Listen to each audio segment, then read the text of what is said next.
Hello friends, welcome to my channel Sushant Chess Wise. Today we are going to look at the next opening for black and we are going to look at the French defense advanced variation. Last time when we started the French defense we looked at all the lines briefly, what are the options for white. Today we are going to enter into the advanced variation of the French. E4, E6, D4, D5 and the move E5. So this is the starting position of the advanced variation. White has built a center and he is trying to control the F6 and the D6 squares. So white wants to overprotect his center and he will try to maintain the center so that his pieces can develop nicely behind the center. Black should immediately try to attack the center.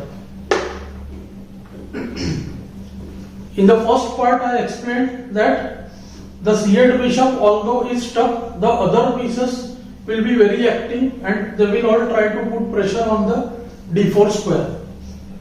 C3, NC6, NF3 and BD7. The main line happens to be the move QB6, but we are going to employ the BD7 line. It has got some advantages.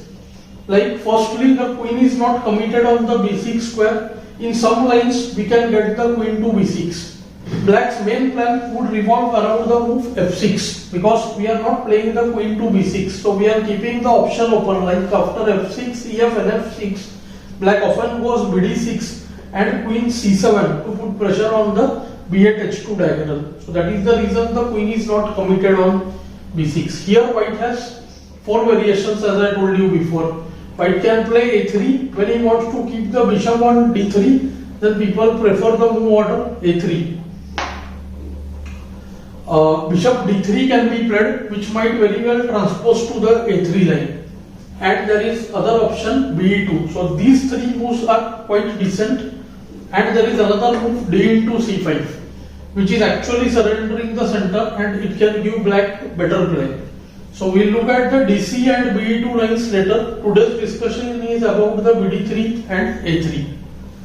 It is said that if BD3 is played, then CD, NB4 is slight problem. Okay, but I think black should not use this move order. He should play to BD3 the move Rook C8. Same we are going to do to the move A3. So after A3, Rook C8, and now white often goes BD3. The main point of BD3 is he has stopped CD, Knight B4 when the D3 bishop is captured. So I would like to show you the game from the BD3 move order. BD3, Rook C8. The point is now if white plays castle, then after CD4 comes Knight B4 and there is no way to support the or protect the bishop. If the bishop goes to E2, then Knight C2. That is the benefit of getting the rook on C8. Knight C2 and the A1 rook is trapped. So white has to give up his bishop on D3. After Knight C3, Knight into D3, Queen into D3, the Queen comes to B6. We stop the move NB5. B5 square is controlled nicely and black can look for a very good plan. He can take the G8 knight to E7 and F5, try to put pressure on D4. Another idea could be Knight E7, Knight C6 and Knight B4. Sometimes this bishop can be first played on B4 followed by Knight E7 and NF5. But bishop B4 then bishop into C3 may not be a good idea all the time. Black has another interesting plan. The knight belongs to the C4 square. So we can also play Knight E7, C6, A5 followed by knight sitting on the C4 square, which will force white to move his B pawn to B3 when the point C3 becomes weak. The C file will fall into black's hand. So we can say that black has equalized in this position very easily because of his bishop pair. Soon he might try to get the initiative as well. Although right now white is having slight advantage in development. So this line is generally avoided by white players. Let's go to the main position. After rook c8, it's important to play a3 to stop the previous plan. Now black tries to use the fact that a3 and bd3 are used. Move is wasted with the move a3. Immediately bounces on the white center, cd4, cd4 and qb6. Many players will be able to relate this position to the Milner-Berry gambit which I have discussed before when I was suggesting opening for white. And what we see here, the main difference is that white has already committed the pawn to a3. In Milner-Berry gambit, rook c8 and a3, these moves are missing. And what happens now? White is actually one tempo down. And that too we see the tempo is favoring black. Black has developed a piece, white has just moved a pawn. So d4 pawn is going right now. Bishop e3 allows just queen into b2. So d4 cannot be sacrificed here in this case. So white has to either go be2. So the play will resemble the be2 line now. When I will just suggest that black goes for the move f6 here. After f6, ef and f6, black's pieces are very active. Or else white goes for the move bishop c2. This bishop c2 gets us to a new position. White will not want to transpose to the normal lines, especially after losing the move in the exact position.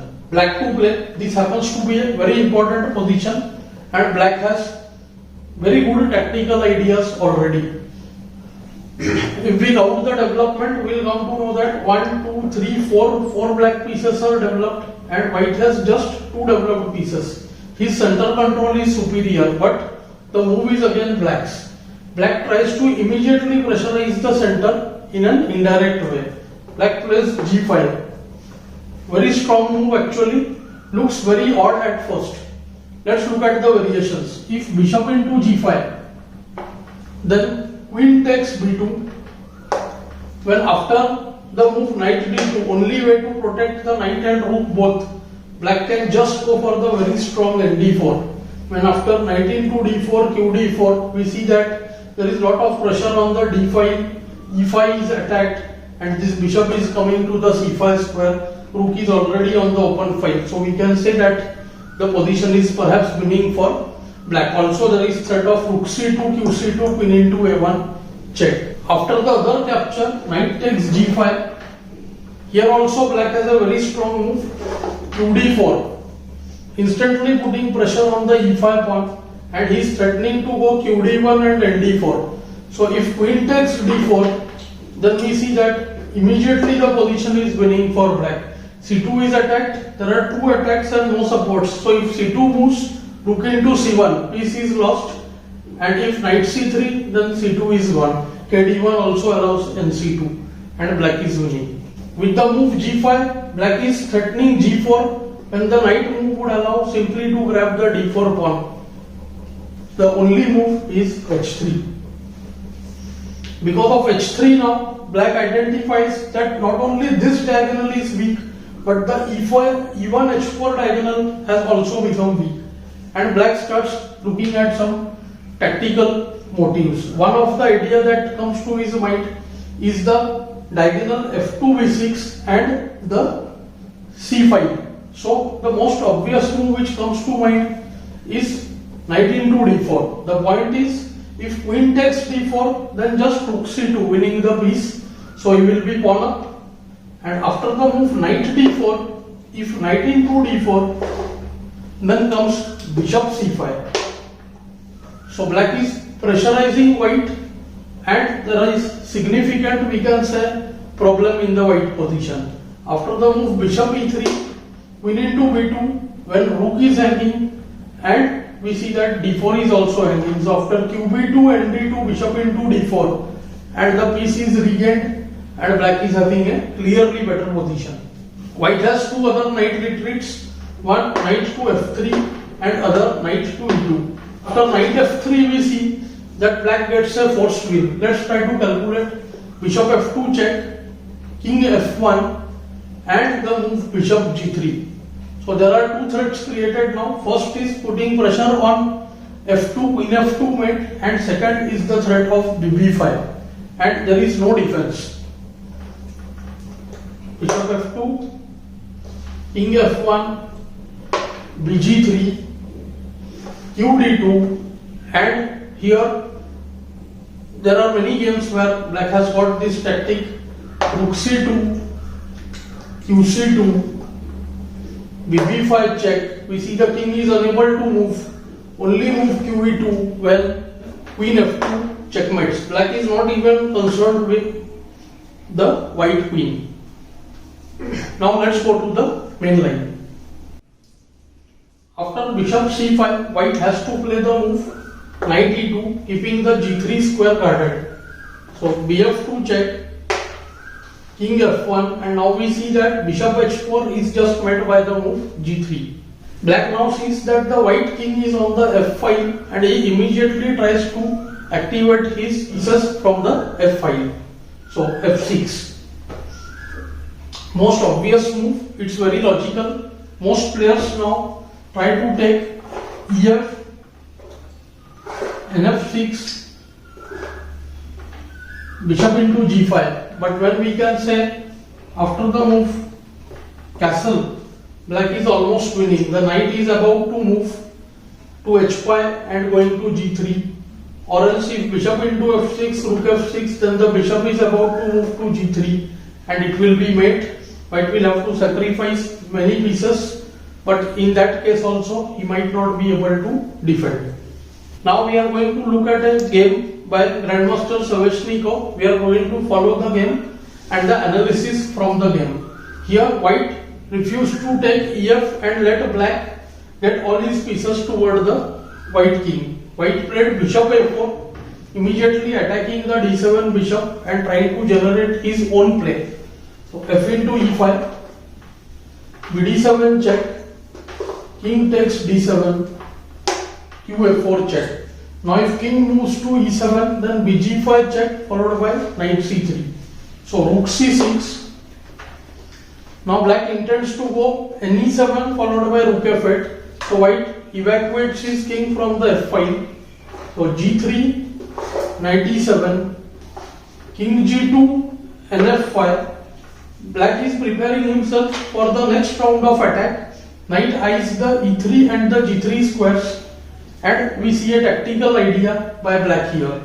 White is almost compelled to play the move rook f1 when bishop e3 will still give him a good play, good position, because after bishop c1, knight e3 check is threatened. White played nb c3 in the game. After knight b c3, black has a very strong move. So black plays bishop into g3, threatening queen f2 check. So white has to now take the bishop. Rook f1 means black has just got a pawn for free. Knight takes g3, knight h4 check. If king goes to h2, then queen f2 checkmate. King has to go to f1. Rook f8 check,